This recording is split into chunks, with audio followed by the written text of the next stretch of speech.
오늘은 우리가 감사절로 모였습니다. 제가 한국에서 교회를 다니면서 사역할 때에 늘 미국 교회에서 감사절을 지낸 것이 기억이 나서 우리 미국 교회 감사절 내가 한 번 더 경험을 할 수 있을까 이랬는데 하나님께서 이렇게 여러분과 함께 감사절을 지내게 해주셨습니다. 너무 감사드립니다. 우리 대한민국의 최초의 우주 비행사가 탄생합니다. 여러분 잘 아는 이소연 박사입니다. 이분은 우주 그 공간에 놀랍게 여행을 하고 되돌아온 한국 1호 우주인입니다. 그런데 이 이소연 박사의 글을 제가 읽고 난 뒤에 마음에 와닿는 것이 있어요. 이분이 이런 말을 했습니다. 저 우주에서 내가 숨을 한번 들이키려면 많은 장비가 그리고 수많은 인력이고 많은 돈이 들어갑니다. 내가 저 우주 밖에서 숨을 한번 쉬기 위해서 엄청난 대가를 지불해야 된다는 것을 우주인이 되었을 때에 마침내 알았습니다. 그런데 여기 지구에는 숨 쉬는 것 아무 감사도 느끼지 못하고 여기에 지불하지 않고 우리가 살아가고 있지 않아요? 우리는 대가 지불 없이 마음껏 숨쉬고 마음껏 보고 마음껏 말하고 마음껏 노래 부르는 것, 나는 정말 감사를 모르고 살았습니다. 그래서 우주에 갔다 오고 난 뒤부터 내게는 감사하는 마음이 생겼습니다. 하나님이 주신 그 놀라운 감사 나는 기억하고 지금도 내 입술로 고백하고 있습니다. 여러분 이소연 박사의 이 말이 그렇구나. 무심코 들이키는 이 공기가 산소가 얼마나 비싼 것인가. 감사를 모르고 살아왔던 인생, 때로 우리는 얼마나 천박하고 뻔뻔스러운 인생이었던가. 내가 이 땅에서 발을 딛고 살 수 있는 이것만 해도 얼마나 감사한가. 여러분 한국에 가보시면 얼마나 많은 사람이 미국을 가보기를 원하는지 몰라요. 제가 미국 올 때는 미국 비자를 받는 것은 하늘의 별 따기였어요. 미 대사관에서 비자를 받을 때에 제 앞에 그 어떤 분이 펑펑 눈물을 흘리더라고요. 그래서 무심코 봤어요. 세 번이나 리젝트 돼가지고 네 번째 미국 비자를 받았다. 여러분 우리가 이 미국에 올 수 있는 것 아무나 오는 것 아닙니다. 지금도 저는 기억하고 있습니다. 제 친구 선교사의 사모님이 마지막 임종을 하게 되었어요. 그래서 너무 그 선교사가 마음이 아파갖고 마지막 선교사 사모님의 임종을 옆에서 지켜본 적이 있습니다. 어린 두 자녀를 남겨놓고 남편을 두고 가는 저 마음, 말기암 환자의 마음과 육체가 얼마나 고통스럽고 아플까. 옆에서 그 마지막 임종 보는 것도 고통스러워요. 근데 마지막 임종 떠나기 직전에 그 사모님이 작은 소리로 말을 해요. 가장 고통스러운 순간 숨을 헐떡이며 온 힘을 다해서 마지막으로 외치는 그 말, 여러분 무엇이 있을까요? 목사님, 잘 계세요. 목사님, 두 아이를 부탁해요. 그 말일 것 같아요. 난 그런 말일 줄 알았어요. 그게 아니에요. 정말 말하기 힘든 바로 그때에 하나님 감사합니다. 하나님 감사합니다. 두 분 감사합니다. 돌아가시다. 그 마지막에 되면 하나님과 나와 1대1밖에 안 되는 것 같아요. 옆 사람 주의 생각할 필요도 없어요. 마지막에 임종 직전에 그녀의 고백은 위대했습니다. 한 여인의 아름다운 거룩한 모습을 제가 눈으로 직접 보았습니다. 이게 바로 성화된 그리스도인의 모습인 것 같습니다. 오늘 옥중에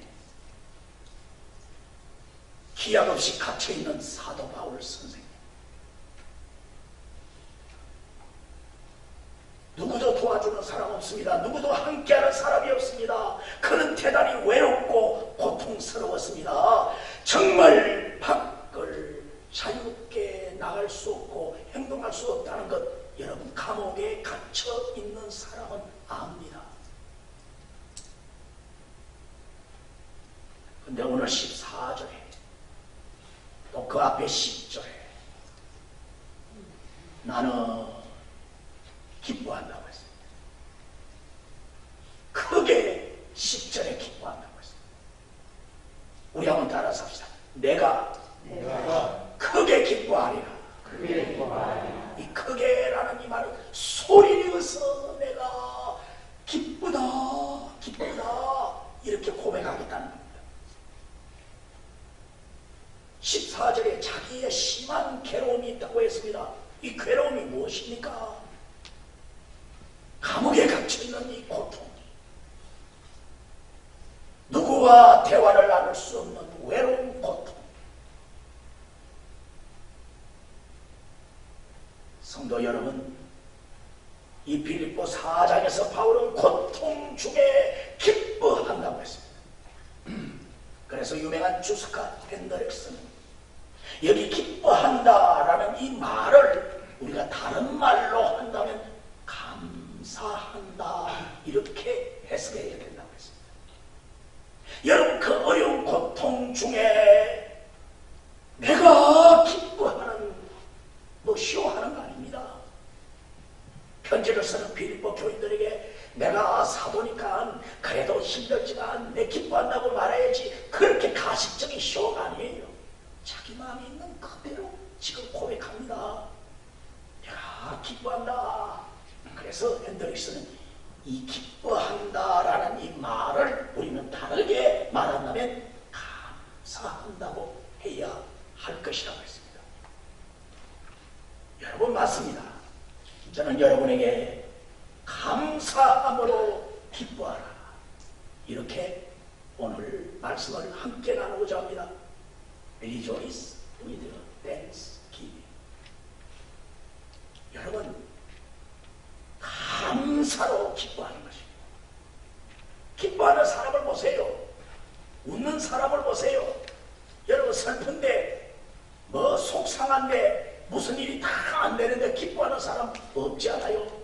그런데 내 마음에 감사가 흘러나오면 기뻐하게 되어 있습니다. 첫째, 먼저 빌립보서를 기록할 당시의 바울의 심적 상황을 우리가 한번 살펴봅시다.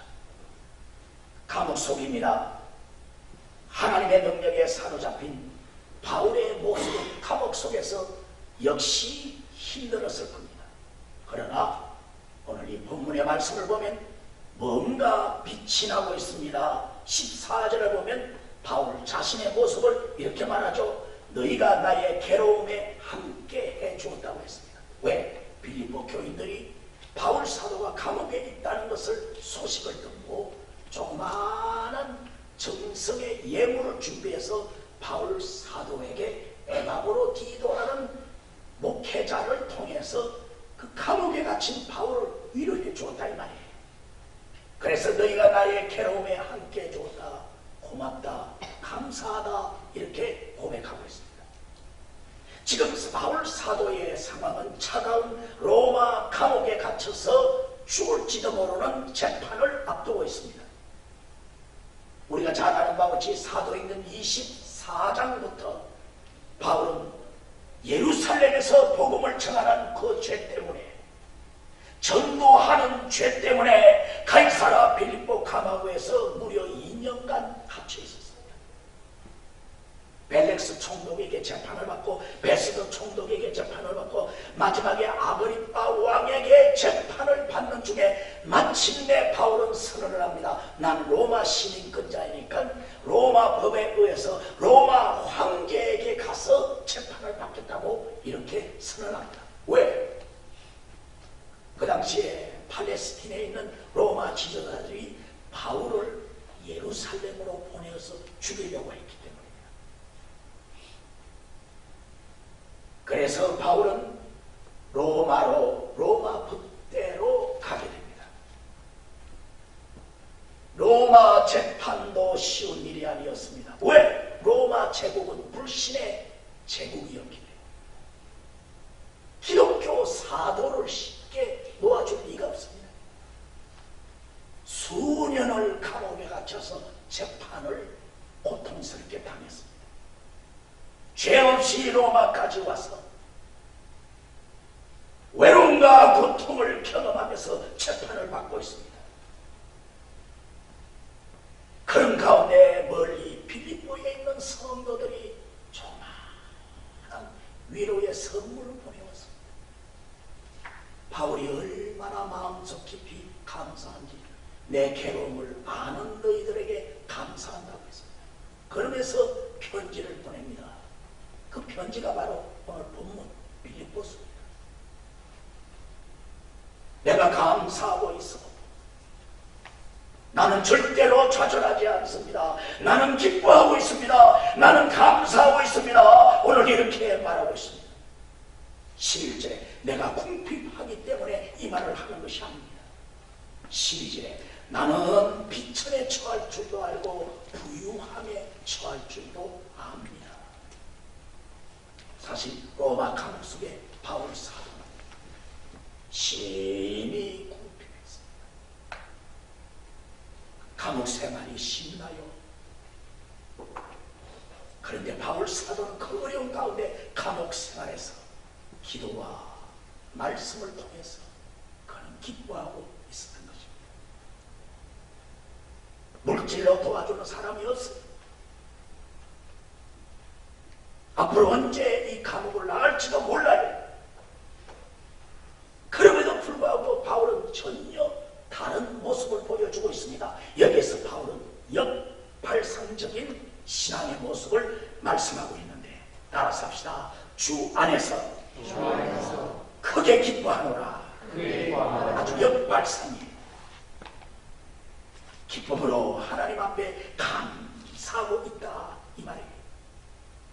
여러분 좋은 예로 데살로니가 전서 3장 9절에 보면 우리가 하나님 앞에서 너희로 말미암아 모든 기쁨을 가지고 기뻐하리니 너희를 위하여 능히 어떠한 감사로 하나님께 보답할고. 여러분 여기에서 모든 기쁨으로 기뻐하리니 너희를 위해서 어떻게 감사로 보답할고, 여기에 기쁨과 감사를 동격으로 두고 있습니다. 기뻐하는 사람은 감사한다는 겁니다.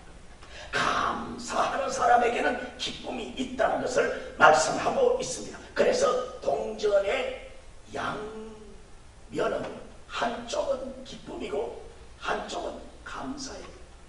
그래서 이렇게 흔들고 이렇게 디벼 보아도 감사, 기쁨은 똑같은 거라 이 말이에요. 내가 주 안에서 기뻐한다 이 말은 내가 주 안에서 감사한다 감사한다 이 말이에요. 아멘. 아멘.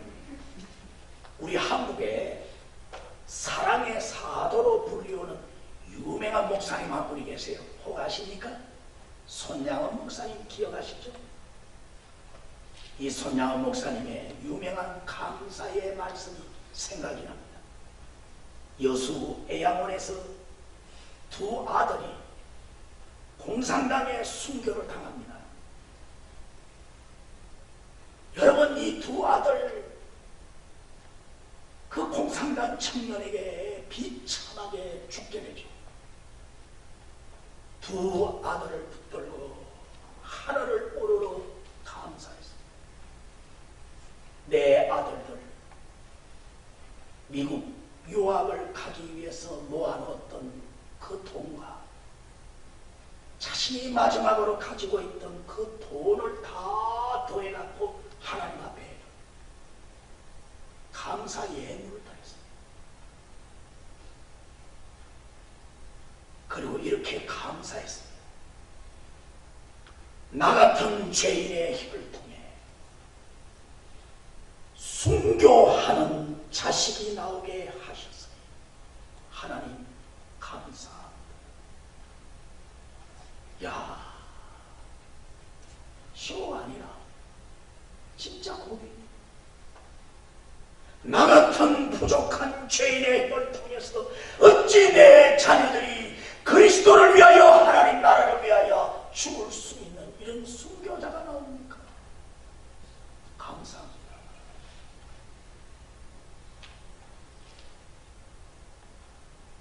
바울 사도나 손양원 목사님이 어려운 중에 감사하는 이 아름다운 모습을 우리는 보여주고 있습니다. 이게 빌립보를 기록할 당시에 어려운 가운데 감사했다는 겁니다. 두 번째로 기쁨의 신앙, 감사의 신앙은 무언가를 보았기 때문에 그런 감사의 고백을 할 수 있는 겁니다. 남이 보지 못하는 것을 보았기 때문에, 즉 하늘의 축복과 하늘의 소망을 보았기 때문에 그런 기뻐하고 감사하는 거예요. 디모데후서 4장 7절에 나는 선한 사업을 다 싸웠다. 8절에 이후로 나를 위하여 의의 면류관이 준비되었다. 하늘의 상급이 준비되었다. 나는 이것을 명확하게 보았기 때문에 나는 감사하고 있다고 말했습니다. 조금 전에 말했던 대로 이소영 박사가 왜 그 우주에 갔다 와서 감사했습니까? 정말 숨 한 번 쉴 수 있기 위해서는 수많은 돈이 드는 것을 직접 가서 보았고 느꼈기 때문에, 체험했기 때문에 마침내 감사를 하게 된 겁니다. 감사는 남이 경험하지 못하고 남이 보지 못한 것을 분명히 보았기에 감사하는 거예요. 그래서 감사하는 사람은 아무나 하는 것이 아니에요. 뭔가 신앙이 있기 때문에 감사하는 거예요. 감사하지 못하는 사람을 보세요. 그렇고 그런 인생 그대로 살아갑니다. 속상하면 폭발하고 기분 나쁘면 원망하고 인사 안 하고 말이에요. 여러분, 그렇고 그런 인생 살아가는 거예요. 교회는 나오지만 전혀 예수 그리스도가 그 마음에 없어요. 그러니까 감사 없는 신앙이에요. 설교를 다 들으면 언제 잊어버리는지 나갈 때 벌써 다 잊어버려요. 하기야 잊어버려주는 거 참 감사해요. 그래야 설교를 또 할 수 있지. 잘 잊어버려요. 적용이 안 돼. 왜 그럴까요? 보지 못하기 때문입니다. 느끼지 못하기 때문입니다. 체험하지 못하기 때문입니다. 왜 감사를 합니까? 긍정적인 마음으로 변해졌기 때문에 감사하는 거예요. 부정적인 사람은 절대로 감사하지 못합니다. 우리 마음에는 나만의 잣대가 있어요. 자기 마음속에 잣대가 있잖아요. 목사님, 저도 저 안에 신앙의 잣대가 있습니다. 이거는 이러면 안 돼. 이 라인을 넘어가면 목사로서는 이거는 안 되지. 여러분 나름대로 잣대가 있을 거예요. 부부간에도 내가 누구를 만날 때에 내 아내가 있는데 어떤 자매를 대할 때에 이 라인을 넘어가면 안 되지. 여러분 잘 알잖아요. 우리 자매도 마찬가지예요. 밖에서 어떤 남자분을 만났는데 이 라인을 지켜야지. 그건 부부간에 지켜야 할 도리 아닙니까? 나름대로 잣대가 다 있어요. 이 잣대가 좋을 수도 있고 나쁠 수도 있습니다. 그러나 부정적인 잣대가 되어버리면 내 마음에 안 들면 모든 사람이 다 달라. 너 틀렸어. 너 틀렸어. 왜? 내 마음의 잣대가 부정적이니까. 그러나 내 마음에 긍정적인 잣대, 은혜로운 잣대가 되어지면 여러분 사람을 볼 때 달라지는 거예요. 말을 할 때도 달라지는 거예요. 두 나그네가 태양이 장렬하는 사막을 횡단합니다. 너무너무 지칩니다. 이제는 곧 죽을 수밖에 없다는 것을 느껴지죠. 그런데 저 앞에 보니까 무덤이 있어요. 부정적인 한 친구가 말합니다. 이야 보아라, 저기 무덤이 있다. 우리도 저기까지 가서 죽을 거다. 저 무덤 봐라. 저 무덤에 우리가 묻힐 거야. 야, 우리는 하필 왜 무덤으로 왔냐. 인생아 하고 막 난립니다. 근데 옆에 있는 친구가 그 말을 딱 보고 나니, 여러분 무덤이 있으면 그 옆에 무엇이 있나요? 마을이 있는 거예요. 왜? 사람이 죽으면 마을이 있는 곳에서 죽으니까 그 옆에 무덤에 묘를, 사람을 안장하잖아요. 아니야, 무덤이 있다면 이 옆에 분명히 마을이 있어. 우리는 살았다. 웃긴다. 아니야, 살았어. 아니나 다를까 가보니까 여러분 옆에 마을이 있어요. 내 삶이 긍정적인가 부정적인가 이 사투리 여러분이 선택해야 됩니다. 여러분이 결정해야 됩니다. 내가 무엇을 보느냐, 어떻게 생각하느냐, 그리고 어떻게 말하느냐, 그건 여러분이 결정을 해야 됩니다. 그런데 옆에 있는 사람이 볼 때는 정확하게 그것을 분별할 수 있습니다. 여러분 TV 광고에 가끔 나오죠. 유명한 일본의 파나소닉 상표가 아주 유명하죠. 요즘에 좀 많이 우리 한국의 삼성이나 LG에 많이 이렇게 기술력이 떨어졌습니다만 1980년도, 90년도까지 소니와 함께 세계 최고의 전자기계 회사였습니다. 이 파나소닉 내셔널 상표로 유명한 회사, 누가 이 회사를 설립합니까? 마사시다 고노스케 회장입니다. 이분이 어떻게 이렇게 큰 세계적인 기업을 일으켰느냐고 사람들이 물었을 때 그는 세 가지의 긍정적인 마인드를 가졌다고 했습니다.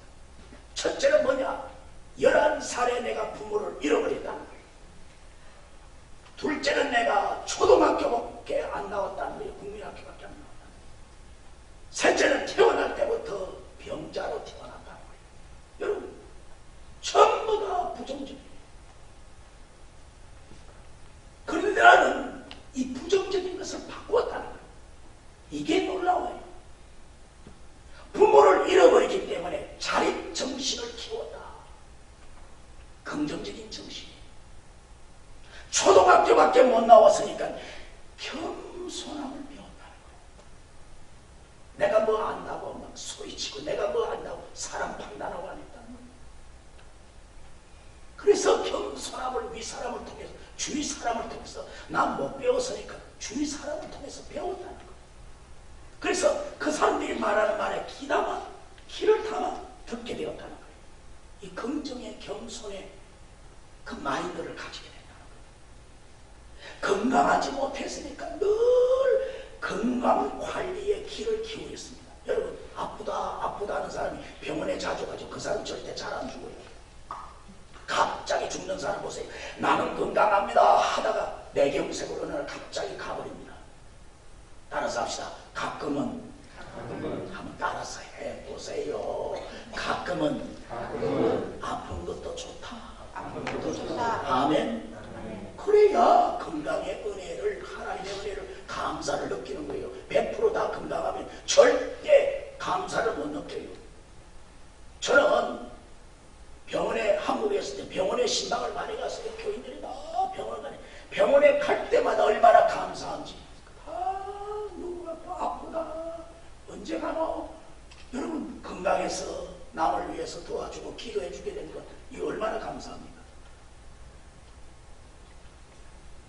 이 고노스케 회장, 긍정적인 삶의 자세는 마침내 자기의 삶에 나타나서 대기업의 회장이 되었습니다. 인간적인 모든 면에는 절망적이고 부정적인 요소가 많았지만 그것을 바꾸었단 말이에요. 그런 사람이 삶에 성공하는 거예요. 영국의 심리학자 제이 하필더 박사가 자신감에 대한 연구를 했습니다. 우리는 가끔 자기 자신에 대해서 이렇게 말하죠. 넌 틀렸어. 넌 이제 끝났어. 너 암호하게 자기를 향해서 넌 이제 끝났어. 여러분, 이렇게 좌절하고 낙심하면 자기 능력의 20%밖에 그것을 활용할 수 없다는 거예요. 근데 반대로 부족하고 연약하지만 넌 할 수 있어. 넌 특별한 사람이야. 자신감과 믿음을 가지면 이거는 자기 능력의 120%를 활용할 수 있다는 거예요. 할렐루야. 좀 아멘 합시다. 할렐루야. 아멘. 미안하지만 영어도 누가 잘하느냐?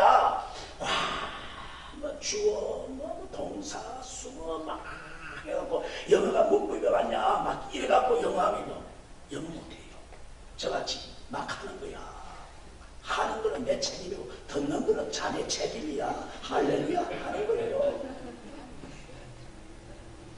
여러분, 내가 영어 잘못하지 저 사람이 한국말 잘못하는 거예요. 그런 마음까지 해야지. 내가 여기서 미국에서 태어났나? 여러분, 영어 한다고 너무 못한다고 두려워할 필요가 없어요. 못 듣는 거는 되게 책임이요. 할렐루야 하고 말하라고 손짓 발짓하면 상대방은 알게 돼 있어요. 뭐 인생이 그런 거예요. 이 긍정적인 신앙. 여러분, 사람이 뭔가를 보지 못했기 때문에 결국은 긍정적인 신앙이 되지 못하고 감사가 되지 못하는 겁니다. 성도 여러분, 저는 마지막으로 여러분에게 이렇게 부탁합니다. 따라서 합시다. 감사의 신앙은 훈련으로만 가능하다. 무엇으로 가능해요? 훈련을 해야 돼요. 이건 참 중요합니다. 우리 오늘 뭐 UM이나 FIU나 여러 대학에 다니는 우리 형제 자매들이 여기에도 왔는데 우리가 배운 대로 사회에 나가잖아요. 신학도 마찬가지더라고요. 어느 신학을 공부했느냐에 따라서 그 사람의 목회가 달라져요. 보수적인 신학교에서 공부하면 신앙 자체가 보수적으로 되어서 목회를 보수적으로 합니다. 그러나 너무 리버럴 신학을 공부하면 나가서도 예수 인간이지, 예수가 뭐 하나님이냐, 동성애 다 괜찮은 거야. 여러분, 그 신학교에서 배운 대로 그대로 삶이 나타나는 거예요. 그래서 교단이 그런 차이가 있습니다. 이 훈련이 이렇게 중요한 거예요. 여기에 보세요. 11절. 내가 궁핍함으로 말하는 것이 아니라, 지금 바울 사도가 지금 감옥에서 많이 궁핍해 있다는 것을 우리는 알 수 있죠. 그리고 12절에 나는 비천에 처할 줄도 안다. 낮아지는 것을 나는 경험하고 있다. 난 낮아지는 것도 괜찮다. 나 이렇게 받아들인다. 얼마나 감옥 속에서 아주 오늘로 말하면 개치껏 다낸 거예요. 14절에 바울은 내게 많은 괴로움이 있었다고 했습니다. 이것으로 말미암아 아주 고통스러운 괴로움이 있었던 것 같아요. 정신적으로, 영적으로, 육적으로 이 괴로움이 합작품이 되어서 바울을 괴롭혔습니다. 그래서 바울 사도가 로마 감옥 속에 갔을 때는 심히 지쳐 있었어요. 심지어 살해 위협까지 당했습니다. 그런데 바울 사도는 기뻐한다고 했어요. 내가 주 안에서 기뻐한다. 이거 시호 아니죠? 단순한 시호라고 여러분 보아서 하면 그 슬픈 고통 중에서도 내가 기뻐하노라. 내가 감사하노라. 주 안에서 주님이 나에게 힘 주시니까, 예수님이 나와 함께 하시니까, 예수님이 나를 여기까지 이끌어 주셨으니까, 예수님이 나를 위하여 십자가에 달려 돌아가신 것을 내가 믿으니까 나는 힘들지만 기뻐하고 감사한다 이겁니다. 그래서 11절에 자족하기를 배웠다고 했어요. 자족이 무엇입니까? 스스로 감사하는 거예요. 내 스스로 만족하고 감사하는 거예요. 어떤 고충 가운데서도 감사하는 거예요.